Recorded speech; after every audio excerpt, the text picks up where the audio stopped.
Bom dia para todos! Hoje, 24 de outubro, é o dia da Organização das Nações Unidas.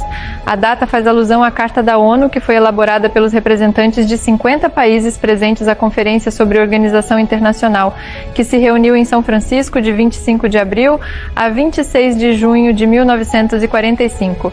Das perguntas e respostas do Livro dos Espíritos, vamos tratar sobre influência dos espíritos sobre os acontecimentos da vida. Preste muita atenção às respostas dadas pelos espíritos de luz a Allan Kardec, elas são muito esclarecedoras e nos servem de alerta. Já disse Jesus, orai e vigiai. Vamos lá, pergunta 525. Os espíritos exercem influência sobre os acontecimentos da vida? Seguramente, pois que te aconselham. 525. A. Exercem essa influência de outra maneira, além dos pensamentos que sugerem, ou seja, tem uma ação direta sobre a realização das coisas?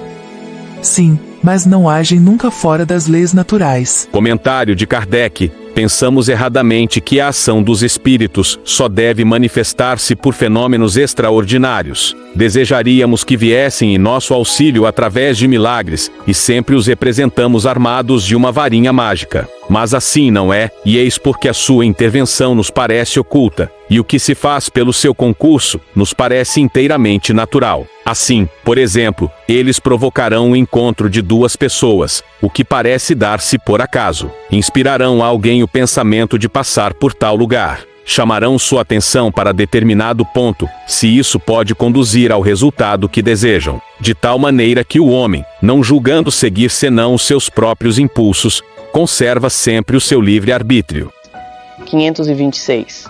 Tendo os espíritos ação sobre a matéria, podem provocar certos efeitos com o fim de produzir um acontecimento? Por exemplo, um homem deve perecer. Sobe então a uma escada, esta se quebra e ele morre. Foram os espíritos que fizeram quebrar a escada para que se cumpra o destino desse homem?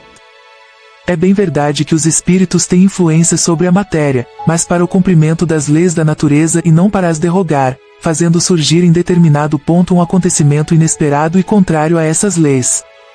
No exemplo que citas, a escada se quebra porque está carunchada ou não era bastante forte para suportar o peso do homem, e se estivesse no destino desse homem morrer dessa maneira, eles lhe inspirariam o pensamento de subir na escada que deveria quebrar-se com o seu peso, e sua morte se daria por um motivo natural, sem necessidade de um milagre para isso.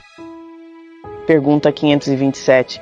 Tomemos outro exemplo, no qual não intervenha o estado natural da matéria. Um homem deve morrer de raio. Esconde-se embaixo de uma árvore, o raio estala e ele morre. Os espíritos poderiam ter provocado o raio, dirigindo-o sobre ele? É ainda a mesma coisa.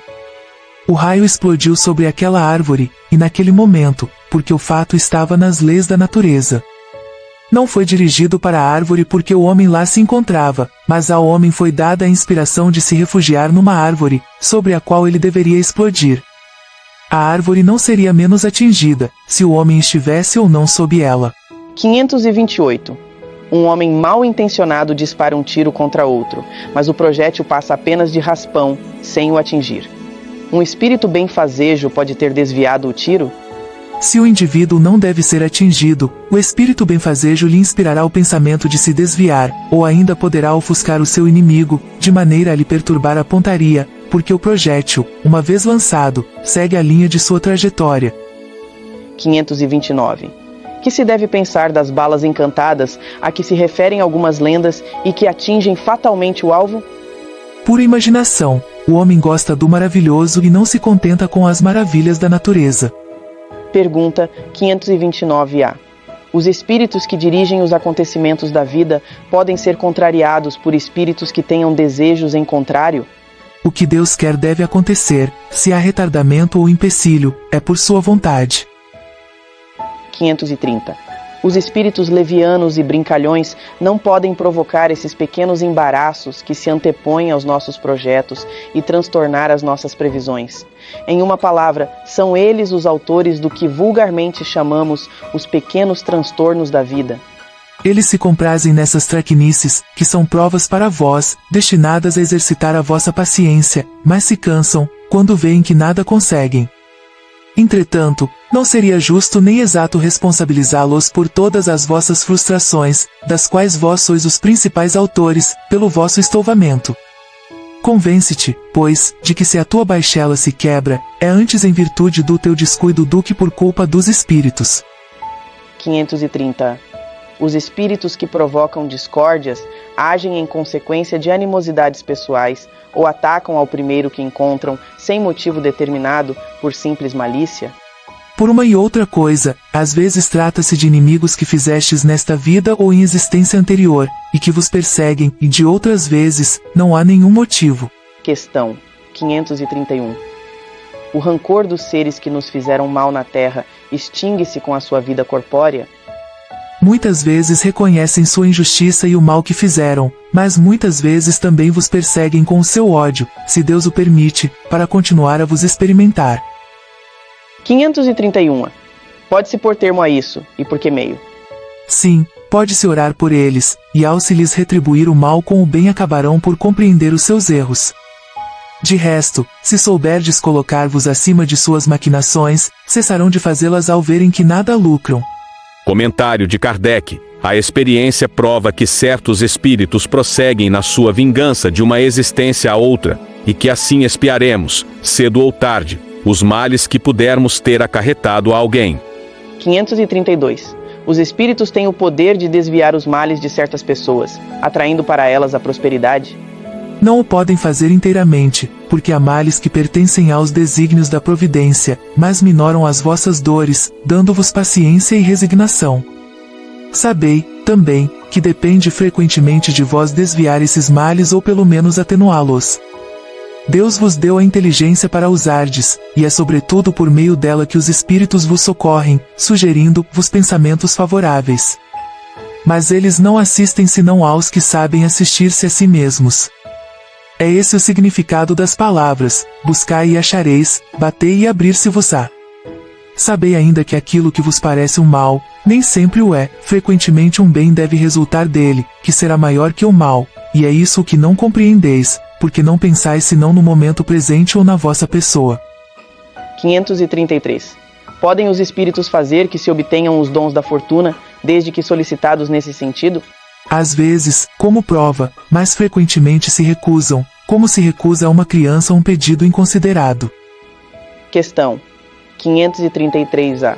São os bons ou os maus espíritos que concedem esses favores? Uns e outros. Isso depende da intenção.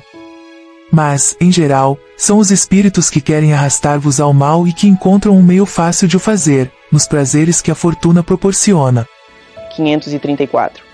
Quando os obstáculos parecem vir fatalmente contra os nossos projetos, seria por isso influência de algum espírito? Algumas vezes são os espíritos, outras vezes, e o mais frequentemente, é que vos colocaste mal. A posição e o caráter influem muito. Se vos obstinais numa senda que não é a vossa, os espíritos nada têm com isso, sois vós mesmos que vos tornais o vosso mau gênio. 535. Quando nos acontece alguma coisa feliz, é ao nosso espírito protetor que a devemos agradecer?